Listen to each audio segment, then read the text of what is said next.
Salut tout le monde, aujourd'hui on se retrouve pour une vidéo un tout petit peu moins axée sur la fibromyalgie. Ça concernera, comme vous avez vu sur la miniature et dans le titre, mes grossesses et mon vécu, la conception, etc. etc. Donc j'ai une fois de plus mes petites notes. Donc sans plus tarder, on va peut-être commencer. Pour ceux qui l'ignorent ou qui n'auraient pas regardé la vidéo de présentation, j'ai 3 enfants qui ont 8 ans, 6 ans et 2 ans depuis très peu de temps. Ils ont tous été conçus naturellement, donc il n'y a pas eu de parcours médicaux type FIV ou insémination, enfin ce genre de choses. On va commencer par le commencement. Ma première fille, en fait, j'étais en couple avec mon mari depuis très peu de temps quand même, faut le dire. Ça faisait... Alors, il faut que je calcule. Disons que ça faisait un peu, plus ou moins 5 mois que j'étais que j'étais en couple avec mon mari. C'était un bébé souhaité, hein, c'était pas un bébé accident. C'était un bébé souhaité. J'étais sous pilule jusqu'alors et j'ai arrêté la pilule. En fait, j'ai un petit peu eu la flemme d'aller chercher ma pilule à la pharmacie. Et avec mon mari, on s'est dit, écoute, il se passera ce qui se passera. Hein. De toute façon, on veut des enfants, donc voilà. Même aussi vite, il faut savoir qu'entre lui et moi, tout est allé vite. Et 10 ans après, c'est toujours le bonheur, quoi. Enfin bref, c'est pas le sujet. Et donc, j'ai pris ma dernière pilule et j'ai pas eu le temps de voir mes règles arriver que j'étais déjà enceinte.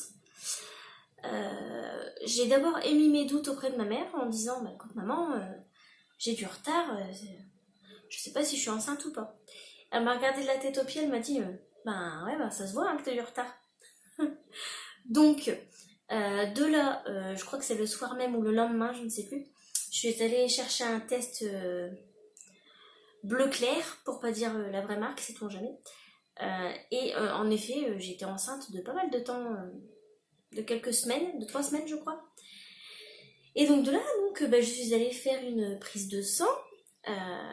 Jusque là vous pouvez voir qu'il n'y a eu aucun problème de conception. Pour la deuxième grossesse, vous allez vite comprendre pourquoi. Donc on fait une prise de sang, donc ça confirme les dires. À la première échographie donc de datation, j'étais enceinte de 9 semaines et demie, ça s'invente pas. Référence au film, hein, pour ceux qui ne savent pas. C'était une grossesse qui se passait pas trop mal jusqu'au... je crois que c'est jusqu'au 3e mois, à peu près, où j'ai commencé à avoir des saignements. Donc je me suis inquiétée, donc je suis allée aux urgences maternité et j'avais un décollement de sac, comme ils disent. Donc en fait c'est la poche amniotique où le bébé se trouve, qui était décollée à 90% en fait. J'attendais peut-être quelques jours de plus et je perdais Anna en fait, donc ma fille est née. Donc j'ai bien fait d'y aller, donc on m'a prescrit les ovules vaginaux, hein. Le geste très élégant. Mais oui, c'est ça. Tout est rentré dans l'ordre. Ensuite, le long de la grossesse, durant la grossesse, quoi. Je bafouille, hein, excusez-moi. Niveau douleur, au début de grossesse, ça allait. Enfin, j'avais des nausées, hein, je supportais plus certaines odeurs. C'est un grand classique. J'avais des nausées, grand classique aussi. Physiquement, ça allait. J'avais des douleurs ligamentaires, mais bon, classique également. Et puis, les semaines et les mois passant, les douleurs s'accentuaient, hein, forcément, avec mademoiselle Fifi, qui était quand même là. Alors, il faut savoir que les poussées douloureuses, les grosses poussées douloureuses, se calment pendant la grossesse pour moi. Alors, chaque cas est différent, mais pour moi, ça se calmait. Donc, c'était plutôt cool, sauf que, arrivé à un certain mois, avec le poids du bébé, l'ampleur du bidon, faut savoir que j'étais énorme. J'ai plus de photos sous le coude là, mais j'essaierai de retrouver. J'en mettrai. Je ferai des stories sur Insta pour vous faire voir ça. Mais ouais, c'était vraiment très très dur. Je me rappelle que pour sortir du lit, Je hurlais de douleur, j'étais obligée de me rouler, de me laisser tomber par terre pour pouvoir sortir du lit parce que faire le mouvement de côté et me redresser, c'était une horreur. Que ce soit au niveau du dos, au niveau du bassin, au niveau de la zone pelvienne, c'était horrible, horrible, horrible. Et puis, donc, est venu presque à terme, une semaine du terme, non, je brûle les étapes. Avant ça, c'était 2 mois avant l'accouchement. Alors j'avais de fortes contractions, mon col s'était modifié. Il a fallu donc que j'aille en clinique, enfin la maternité, pour me reposer. Donc restriction, je devais rester allongée tout le temps. Même pour me laver, j'avais pas le droit de me lever. Pour les toilettes encore moins. Alors c'était insupportable. Donc j'étais censée être à la maternité pour me reposer, mais j'étais dans une chambre double où la maman d'à côté laissait pleurer son bébé qui était en sevrage tabagique, le pauvre. Donc c'est vrai que c'était très très compliqué le niveau repos, quoi. J'ai eu une chambre où j'étais un peu plus tranquille la veille de mon départ. Donc suite à ces 5 jours, donc c'est 5 jours de repos, ça s'est allé mieux au niveau de mon col, je n'avais plus de contractions. On m'a fait des piqûres pour maturer les poumons du bébé au cas où, enfin d'Anna quoi en fait. Et de là, je suis rentrée à la maison jusqu'à terme, jusqu'à une semaine du terme, où là, il était 9h du matin, assez rapproché, donc toutes les 10 minutes, depuis 2 heures. Et donc du coup, j'appelle ma maman, parce qu'à l'époque, mon mari travaillait, et ni lui ni moi n'avions permis, donc c'est ma maman qui m'a amenée à la maternité. Et donc je lui dis, écoute maman, faudrait aller à la maternité, je pense que c'est le moment. Et en effet, donc on arrive, on m'examine, on dit oui en effet vous êtes ouverte à, je crois que c'était 2 doigts. Donc oui, le travail était lancé. Donc on m'a quand même donné du spasfon pour voir si les douleurs passaient, voir si c'était pas un faux travail, etc. Il y a eu un monitoring d'une demi-heure, enfin la routine en soi. Et puis donc du coup 2 heures après, ma mère elle me dit je vais peut-être appeler les Seb pour qu'ils puissent venir quand même. Et donc oui, il est arrivé, etc. Je crois qu'il est arrivé, il est arrivé à vélo du coup. Il était à vélo à l'époque. Et donc j'ai passé toute la journée en travail avec les contractions, etc. On m'a posé une péridurale qui ne fonctionnait pas. Donc, enfin, si, mais sur le bas de mes jambes et mes pieds. Donc ça n'a pas trop servi. Et donc à 20h01, Anna est née en quelques poussées. Ça a été assez vite. Épisiotomie automatique. Et puis voilà. Et puis retour en chambre quelques heures après, le temps que la péridurale se dissipe. Non, bref. Et puis j'ai tenté l'allaitement, mais il faut savoir que à l'endroit où j'ai accouché pour Anna et Isia, j'ai accouché au même endroit pour les deux. Niveau allaitement, ils sont carrément pas du tout à la page quoi. Ça date d'il y a presque 9 ans et ils sont toujours pas à la page. Enfin bref, c'est un autre sujet que j'aborderai avec plaisir dans une autre vidéo. Et ça n'a pas fonctionné parce que je me suis chopé des crevasses. En fait, avec le recul par moi-même, j'ai su que Anna avait un frein de lèvres et un frein de langue restrictif. Donc ça veut dire que frein trop court, le fil que l'on a là et là, c'était trop court, donc mauvaise succion et crevasse. Voilà. Donc du coup, à contre-cœur, je l'ai passé au biberon, hein, forcément. Et puis, s'en est suivi, je sais pas si ça a été lié avec le foirage de l'allaitement ou pas, ou la chute des hormones classiques. Mais j'ai fait pas une dépression, mais un baby blues assez important, je trouve. Une fois le retour à la maison, c'était la panique. On n'a pas réussi, Anna et moi, à créer un lien tout de suite. Ça fait que très récemment qu'il y a vraiment un vrai lien entre elle et moi en fait. C'est compliqué, j'ai pas trop envie d'en parler. Et ça a été très dur. Heureusement j'avais ma maman à mes côtés qui était là, qui venait me voir tous les 2 jours peut-être, voire même tous les jours quand elle le pouvait et si je lui demandais, pour pouvoir prendre un peu le relais avec Anna. Et quand mon mari n'était pas au travail, c'était lui qui prenait le relais.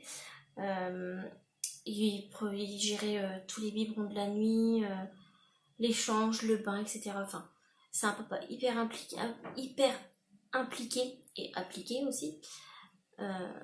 Donc ça a été assez compliqué. Ensuite, donc Anna est née en novembre 2010, hein, pour info. Ensuite, il y a Isia qui est arrivée. Elle est née en janvier 2013. Alors, Isia, il faut savoir que elle s'est installée de son propre chef. C'est elle qui a voulu s'installer. Elle n'était pas prévue au programme tout de suite. Donc en fait, je suis tombée enceinte, Anna avait 17 mois. Et je suis tombée enceinte sous pilule et préservatif. Sans oubli, sans capote percée a priori. Donc, c'est pour ça que je vous ai dit que vous alliez comprendre comment ça se fait que je sois tombée enceinte aussi vite pour Anna. C'est qu'en fait, j'ai une forme d'hyperfertilité. Auto-diagnostiquée, parce que franchement, tomber enceinte sous pilule et préservatif, sans oubli ni craquage de capote, je vois pas comment ça peut s'appeler autrement. Enfin bref, donc j'étais enceinte d'environ une semaine, je disais à mon mari, mais putain mais c'est pas possible, j'ai la gerbe, j'ai mal au ventre, je sais pas, je suis sûre que je suis enceinte quoi. Mais non, c'est pas possible, tu prends la pilule, puis on utilise des préservatifs, c'est pas possible quoi. Je dis ouais mais je vais faire une prise de sang quand même. Hein. Et parce que j'avais fait un test pipi qui était négatif, mais les tests pipi en dehors des bleus clairs, ils sont tous négatifs même quand je suis enceinte jusqu'aux dents. Donc voilà. Donc je dis non mais il n'y a pas moyen, je vais faire une prise de sang. Donc de là, je vais faire une prise de sang du matin. De l'après-midi, je vais rechercher mes résultats. Ils me disent écoutez, on ne sait pas si c'est positif ou négatif, le taux est beaucoup trop bas. Il faudrait que vous reveniez la semaine prochaine pour refaire une prise de sang en fait. Donc si un taux est trop bas, c'est soit trop tôt dans la grossesse pour le détecter, soit c'est une fausse couche. Donc voilà. Je retourne là-bas une semaine plus tard, je refais une prise de sang et donc la grossesse s'est avérée. Et je suis donc enceinte de 2 semaines. Donc là se pose la question évidemment de, écoute, elle n'était pas prévue, est-ce qu'on garde le bébé est-ce qu'on le garde, parce qu'on disait pas le mot bébé pour pas, au cas où il y aurait une IVG, etc. Est-ce qu'on le garde, est-ce qu'on le garde pas Et puis finalement, on a décidé de la garder. Et puis, au mois de janvier 2013, mademoiselle a décidé de pointer son nez. Alors, 2 semaines avant terme, non, 2 semaines avant accouchement, donc 3 semaines avant terme, j'ai pour habitude d'accoucher une semaine avant terme. Donc 3 semaines avant terme, des contractions de malade. Et donc là, du coup, on file à la maternité pour faire ausculter, etc. En fait, c'était une fausse alerte. J'avais dû courir à droite à gauche en centre-ville à pied, etc. avec la poussette d'Anna, etc. Donc je pense que c'est ça qui a fait que. Et donc on est rentré à la maison, il n'y avait pas besoin de s'éterniser du coup, puisque j'étais pas en travail. Il n'y avait pas de col modifié, etc. Par contre, durant toute la grossesse, mon gynécologue m'a recommandé d'arrêter les rapports sexuels pour pas avoir de problème au niveau du col. Et donc 2 semaines après cet épisode-là, là ce coup-ci, oui, c'était avéré, j'ai eu des contractions, donc on est arrivé à la maternité quelques minutes avant 8h, pas à 20h quoi. Et la sage-femme n'étant pas contente que j'arrive à la fin de son service, m'a dit oui mais non, vous êtes à 2, mais c'est pas pour cette nuit, il y a encore moins pour demain, vous pouvez rentrer chez vous. Donc moi je sentais que c'était imminent, donc j'ai dit non, je reste ici, vous me gardez la nuit, je reste ici, vous me faites mon entrée, je reste ici. Et donc du coup je suis restée au 3e étage, c'est là où il y a les soins palliatifs, là où il y a les soins palliatifs, où la cardio, la pneumo, tout est mélangé quoi, mais c'est certainement pas la place d'une femme enceinte, bref. Le débat est ailleurs. Et puis donc je passe toute la nuit à contracter, donc j'ai chronométré toutes mes contractions, etc. C'était un travail, mais c'était pas pénible quoi. Je sentais les contractions, mais pas ultra efficace quoi. Et mon col était encore un peu modifié du matin, donc vers 8h, 9h du matin. Dans 8h du matin, on m'a emmené en salle de travail pour faire des monitos. Et puis on m'a placé sous perf pour déclencher en fait l'accouchement. De là, ça s'est un peu plus accéléré, mais bon, elle a quand même mis tout son temps à venir, la bichette. Et donc, Isia, sous péridurale toujours, et toujours inefficace la péridurale. Ah oui, remontons en arrière de 2 ans. Je n'ai pas perdu la poche des os pour Anna, on me l'a percée. Pour Isia, c'est pareil, on m'a perché la poche. On m'a percé la poche des os. Et puis, elle est arrivée à 11h02, me semble-t-il. C'est ça, 20h01 et 11h02, c'est ça. Et puis, elle se portait bien. Donc, forte de mes convictions et de mes choix, j'avais aussi décidé d'allaiter. Donc, elle a fait la tétée d'accueil, tout s'était très bien passé. Et puis, en retour en chambre, j'ai dû être perfusée parce que j'ai eu beaucoup de perte de sang, donc j'ai eu une perte de fer. Et ça n'a pas loupé, hein, pour Isia aussi, crevasse, a saigné, a pleuré pendant les tétées. Donc, encore une fois, j'ai dû abandonner un allaitement, mais ce coup-ci, je l'ai vraiment très très très très très mal vécu. Je l'ai extrêmement mal vécu. Deuxième allaitement que je foirais alors que je souhaitais allaiter plus que tout au monde. Ça m'a foutu bien les boules. Surtout que, ça va vous paraître con, hein, mais à cette époque, je regardais Plus belle la vie et le personnage Samia venait d'accoucher, je crois que le même jour que moi, et elle avait réussi son allaitement. Certes, c'est de la fiction, mais ça fout quand même les boules de voir une maman allaiter un bébé qui a le même âge que le sien et que moi je pouvais pas, quoi. Mais, soit dit en passant, ça s'est quand même très bien passé. Il n'y avait pas de soucis particuliers, elle prenait bien ses biberons, enfin bref. Au niveau du moral, mis à part cet épisode-là, ça a été pas trop mal. Il y a juste le premier jour où je suis rentrée à la maison que, en fait, j'avais fait un changement de forfait, donc du coup, j'avais plus de réseau ni quoi que ce soit, et mon mari était parti faire des courses le temps que ma fille et moi, nous dormions à la maison. Et j'arrivais pas à le joindre et tout, du coup, j'étais en panique totale. Quand il est rentré, je lui ai sauté dans les bras, j'ai pleuré, mais j'avais jamais pleuré comme ça de ma vie, j'étais en panique complète, j'avais la trouille. Je me suis demandé où est-ce qu'il était parti et tout, enfin, c'était un total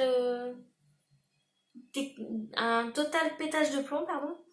Donc c'est vrai que ça a été particulier à vivre comme moment.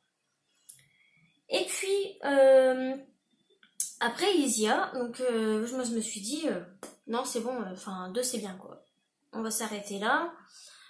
Donc quand Isia avait environ 2 ans, on a décidé de déménager dans un autre appartement un peu plus grand et plus sécurisé surtout. Et puis, ça se passait plutôt bien. Hein, on gérait comme on gérait, parce qu'il n'y a pas de parents parfaits, hein, ça il faut bien se le rentrer dans le crâne. Il n'y a que des parents courageux et qui font comme ils peuvent. Ça c'est évident. Faut pas se mettre la pression. Faut pas se mettre la pression là-dessus. Et au final, en fin 2015, début 2016, avec mon mari, on s'est dit, je veux un petit bébé, je veux un garçon. Et si on tentait le garçon? Bah écoute, pourquoi pas? Donc j'ai arrêté de fumer, parce que je fumais à l'époque. J'ai arrêté de fumer en juin 2016 pour commencer les essais bébés. Ensuite, donc j'avais plus de contraceptif, etc. Évidemment, hein, c'est mieux pour essayer d'avoir un bébé quand même. Et au mois d'août, j'ai fait face à mes dernières règles. Donc au mois de septembre, test négatif. Au mois d'octobre, test négatif. Putain, mais c'est bizarre quand même, j'ai pas mes règles, je tombe pas enceinte. Je galère à tomber enceinte, quoi. Moi. Et novembre, pas de règles. Octobre, pas de règles. Mais je me décide à faire un test parce qu'en fait, j'étais allée voir ma soeur pour je ne sais plus quelle raison. Et je lui dis, putain, mais je suis pas bien, j'ai envie de dégueuler, j'ai mal au ventre. Je sais pas ce que j'ai. Et elle me dit, ne me fais pas la bise pour partir parce qu'on sait pas. Je fais, tu sais, je crois que ce que j'ai, ça doit pas être contagieux. Donc, de là, je passe à la pharmacie et puis j'achète un test, toujours le même, le bleu clair. Et il s'est avéré que oui, en effet, on s'y attendait pas du tout. J'étais aux toilettes et là-bas, je suis enceinte. Et puis voilà. Et donc pour les filles, pour savoir le sexe, on était tous les deux dans la salle d'échographie. Hein. Donc voilà, Anna elle était là pour Isia. Et donc, je suis tombée enceinte, évidemment, puisque je viens de le dire. Et de là, donc je vais faire d'urgence, parce qu'on ne savait pas la date, vu que du mois d'août jusqu'au mois d'octobre, j'ai pas eu de règles, mais j'étais pas encore enceinte à ce moment-là. Mais je ne le savais pas encore. Et donc je fais une échographie en urgence, et là on me dit, bah écoutez, il n'y a pas d'embryon. Donc soit c'est un œuf clair, soit il est beaucoup trop tôt pour voir l'embryon. Et donc, bon, pendant ce temps-là, bah, on se sent super mal, on se dit putain, mais je ressens tous les symptômes de grossesse, je veux ce bébé, enfin j'espère que c'est bon quoi, parce que si c'est un œuf clair, je vais devoir faire la procédure d'avortement alors qu'il n'y a pas de raison d'avorter quoi. Enfin, c'est vraiment très très particulier comme sensation. Donc je suis allée me balader dans une grande ville avec ma soeur et une copine à elle, on a fait du shopping tout en me mettant la rate au courbouillon. J'avais le pantalon ouvert hein, tellement mon bide avait grossi, mais il y avait une possibilité comme quoi il n'y avait pas d'embryon. Bref, début décembre, donc non c'était octobre, j'étais pas enceinte, et novembre, voilà c'est ça. Si je mélange les mois, ça va pas aller. Donc début décembre, je crois que c'est aux alentours du 10, je refais une échographie, et là, miracle, Elliot était là. On savait pas que c'était encore un garçon, hein. On savait pas encore que c'était un garçon. Et voilà. Et donc la grossesse se passe bien jusqu'au mois de janvier où j'ai ma fille, enfin j'ai moi d'abord, qui commence à avoir une éruption de boutons. D'ailleurs j'ai mis ça sur le dos du cadeau que ma soeur m'avait fait à Noël. C'est pas bien, c'est pas bien. C'était un gel douche, etc. Et je pensais que c'était une réaction allergique, puisque mon médecin traitant, ce gros guignol, m'a dit que c'était une réaction allergique. Alors qu'en fait, je faisais la varicelle. Et donc, faire la varicelle en étant enceinte, c'est vraiment, vraiment pas bon du tout. Il n'y a pas de risque, de perdre le bébé, mais il risquait d'avoir des malformations, des muscles atrophiés, etc. Donc de là, j'ai été suivie sur la plus grande ville qui était proche de moi, donc Lille. Je faisais toutes mes échos de contrôle là-bas, parce qu'ils avaient les appareils plus poussés, que c'était un professeur de gynécologie obstétrique très bien. Monsieur Subtil, c'est son nom de famille, et il était génial. Et donc Isia a déclaré la varicelle quelques jours après moi, le lendemain où je suis allée voir le médecin en fait. C'est ce qui m'a fait me dire, c'est bizarre, si c'est une allergie, je vois pas pourquoi elle aurait ça. Hein. Donc je suis allée aux urgences le jour même. Et de là, on a fait des examens et ils ont confirmé que oui, effectivement, j'avais la varicelle et que il fallait que je sois directement sous traitement pour éviter tout problème majeur à mon bébé. Donc on était en panique jusqu'à l'accouchement, parce que jusqu'à l'accouchement, on n'aurait pas su s'il était avec une malformation ou pas. À savoir que le délai d'avortement était dépassé et que de toute façon on n'aurait pas avorté, on aurait pris notre enfant comme il était, on l'aimait et coûte que coûte, donc voilà. Et puis bon, la grossesse se passait bien, hein, et puis bah vient le jour J, non pas le jour J, ça se passait bien à part les analyses d'urine où le taux d'albumine n'était pas bon, donc j'avais un risque de prééclampsie. Et donc du coup j'allais là-bas toutes les semaines pour faire des monitos et prises de tension pour gérer tout ça, pour voir comment ça se passait. Et puis suite à certains résultats d'analyse d'urine et de prise de sang, le gynécologue qui me suivait principalement a décidé de me déclencher.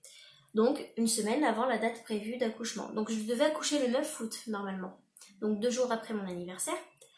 Et j'ai accouché le 31 août à 20h05, me semble-t-il. 20h pile ou 20h05, un truc dans le genre, c'est 20h05 je crois. Sans péridurale. Enfin, j'ai été sans péridurale jusqu'à 9 cm. Sauf qu'une fois arrivé à 9 cm, ils m'ont posé la péridurale, ça n'a pas eu le temps de faire effet que j'ai dû accoucher. Donc oui, j'ai accouché sans péridurale au final. Et ça n'a pas été une partie de plaisir, mais sans hésiter, je recommencerai sans péridurale, mais 1000 fois quoi. Je pourrais accoucher tous les jours, j'adore ça. C'est complètement dingue, hein, mais c'est les sensations et puis la découverte et puis de sentir son bébé tout chaud, parce que j'ai attrapé Elliot avec mes mains, il était tout chaud. Ah, nostalgie. Et puis, de là c'est pareil. Donc j'ai pas eu une épisio par contre. Pour Isia aussi, j'ai eu une épisiotomie automatique. Avec comme suture, j'ai eu le droit au point du mari, que ce soit pour Anna ou pour Isia. C'est-à-dire en fait que... Attendez, je vais prendre un stylo, je vais vous faire voir sur le carnet. Ça sera beaucoup plus simple pour vous et pour moi de vous expliquer. Alors, bon, ça sera pas très glamour, hein, je m'excuse, mais... Donc, le rond du haut, c'est le vagin, le rond du bas, c'est l'anus. Donc, anus, vagin. Donc, l'épisiotomie, en fait, elle est faite à peu près de cette façon. Et en fait, le point du mari, c'est en fait, là vous voyez le point, c'est un point qui est fait en plus qui referme un peu plus votre vagin que ce qui devrait l'être. Et c'est uniquement dans le but de donner plus de plaisir au mari. C'est pas un mythe, c'est pas une connerie que j'invente, c'est un fait bien réel. C'est une violence obstétricale, il faut bien le savoir. C'est une violence gynécologique. Or, à l'époque, je n'avais pas connaissance de ça. Donc, pour Elliot, j'ai bien stipulé dans mon projet de naissance que j'avais pas fait pour les deux précédents accouchements. Donc, pour Elliot, j'ai bien précisé, je refuse catégoriquement l'épisiotomie, sauf en dernière nécessité. Et même là, j'avais dit à la sage-femme, non, pas d'épisiotomie, si ça se déchire, je préfère. Et en effet, ça n'a pas manqué, hein, ça s'est déchiré du point A au point B. Et puis, mais franchement, j'ai été recousue, ça piquait forcément parce que l'épisiotomie, la péridurale, faisait pas encore effet. Donc j'ai été recousue à vif un peu, et c'est pas grave parce que je sentais pas grand chose. Et comment dire ? Et pour les suites, j'avais aucune douleur à la déchirure, donc c'était top. Pour ce qui est de l'allaitement, alors Elliot, il a fait la tétée d'accueil, il a fait 1 heure en tout et pour tout, et sur les 2 seins, donc une demi-heure sur chaque sein, donc c'est énorme, c'est très bien. Hein.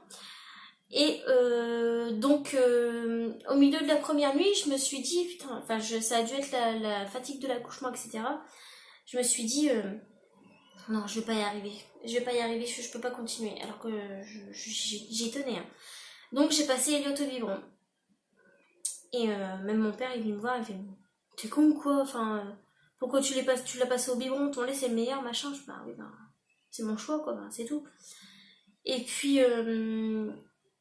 on rentre à la maison.